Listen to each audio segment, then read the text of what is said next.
Now, I'm very excited about this because between me being sick and various things, I haven't had a Walker's Watch of the Week for a little while. So it is with great joy I say hello and welcome back, Jarrod Walker. Hi, how are you going? I'm pretty good. How are you? I am very good, thanks. I am really interested in this particular show that you're giving us a bit of a review of today, because people who are close listeners of this segment will know, of course, that you and I are big fans of the Marvel Universe. Yes.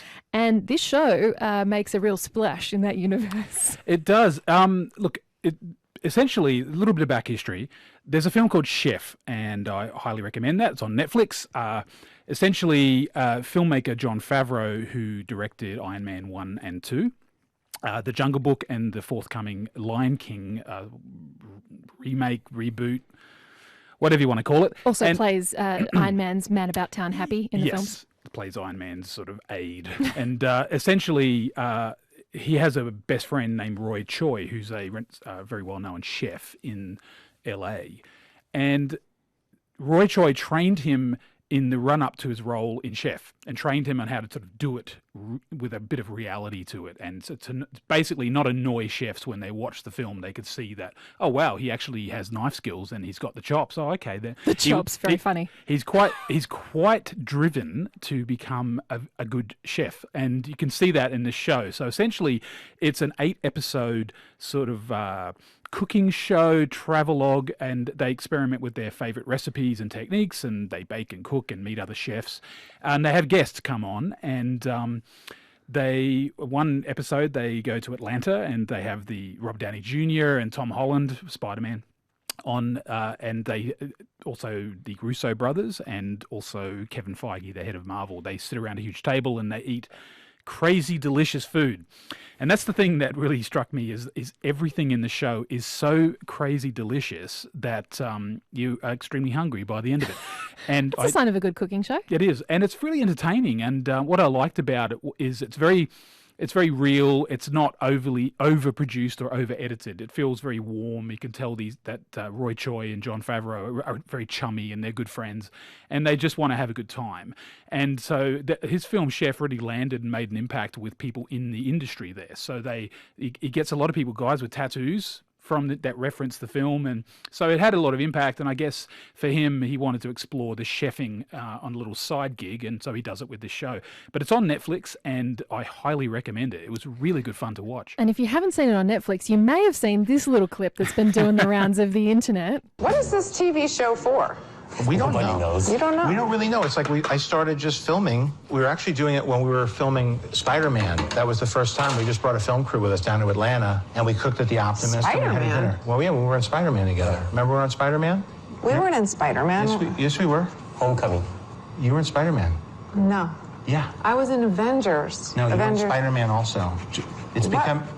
Remember Spider-Man at the end, and Tom Holland's there, and you're going to walk out and do a press conference. And I give you the ring. Yes. That was Spider-Man. That was Spider-Man? Oh, my God. As a few people have pointed out, wouldn't it be nice to be Gwyneth Paltrow and not have noticed the residuals coming in from Spider-Man? It is quite funny that she completely forgot that she was in it. But also, I should mention, and this also goes to Brie Larson, she talks about shooting scenes from films that she's in, and she had no idea what film it was going to be in. She shot all these different sequences for the latest Avengers, and she didn't even know it was going to be in that film. So we can give Gwyneth a pass. We can give Gwyneth a pass. That's right. We'll give Gwyneth a pass. It's a very confusing world of being a successful actress, indeed. basically. The Chef show sounds like a lot of fun. What does not sound like a lot of fun, though, Jarrod, is your second show for this week. We were talking a bit about robots and artificial intelligence and the like yesterday. The show is I Am Mother. It looks terrifying. Let's have a listen. Why aren't there any more children, Mother? There used to be. Then why did you only make one? Mothers need time to learn. This facility was designed to give humanity a second chance. One that began with you, daughter. The path will not be easy. The world outside is lifeless. But I made you into the woman that you are so that we could do this together.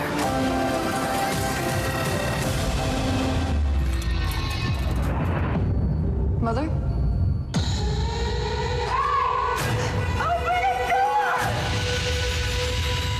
so many things about that give me the collywobbles. Yeah. Jarrod Walker? Look, it's been, that trailer is definitely edited to sort of heighten the imagine. suspense angle. It's actually a lot more placid and very sort of classical in its tone. Like it's it doesn't sort of, there's no jiggly cameras or sort of freaky, horrific bits. It's not it's more of a moody, like a mood piece. It's kind of, its tone is somewhere between James Cameron and Ridley Scott. That's clearly what the director wanted to kind of go for. His name's Grant Spittori, and he's from Western Australia.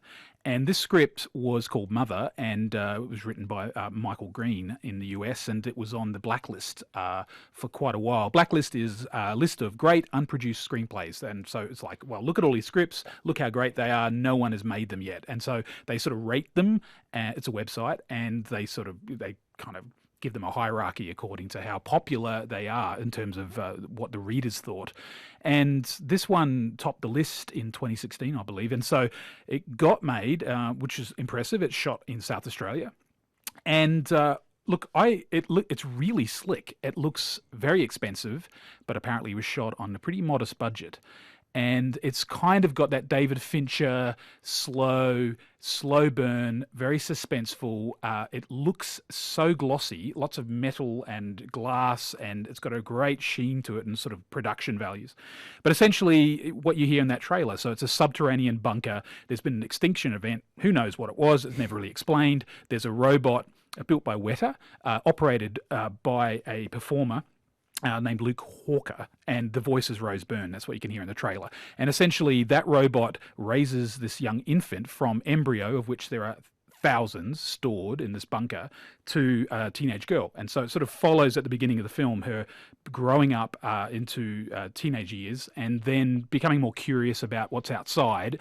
And Mother, who refers to her as daughter, that's all she's ever referred to as, tells her, sort of warns her, you don't want to go out there, it's all contaminated, that you can't survive out there, you need me. And into this very serene world comes the woman, and that's played by Hilary Swank. And she is wounded and very frightened, very sort of paranoid and aggressive at times, and speaks of a different world outside the bunker. And so that's kind of the jumping off point, I guess, for the sort of second, third act. It's really enjoyable. I was quite impressed by it. I'm quite jazzed by genre films that are made in Australia, and you watch it and you go, oh, was that made in Australia?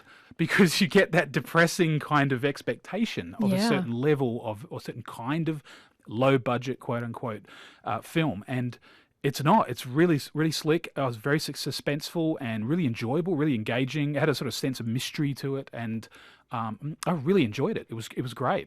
Is it going to terrify me, or is it just sort of tense? It's not terrifying, it's just tense and action. And there are some sequences that are just straight out of Aliens, with that honking awooga, awooga sort of alarm, and she's in a tank top and covered with dirt and blood. And so you're just like, I think it's very Ripley-esque, yes, right, in some sequences, but really enjoyable. Like, it wears its influences on its sleeve, which I quite like about some films, but at the same time, it's kind of unabashed in what it's trying to do, and it does it really successfully. It's on Netflix. It's called I Am Mother. It sounds like lots of fun. Jarrod Walker, it is always lots of fun. Thank you so much. You are most welcome. I very much appreciate it. See you soon. We'll see you next week. Jarrod Walker with Walker's Watch of the Week, The Chef Show, and I Am Mother. A couple of things to get into if you're looking for something to watch over the next little while.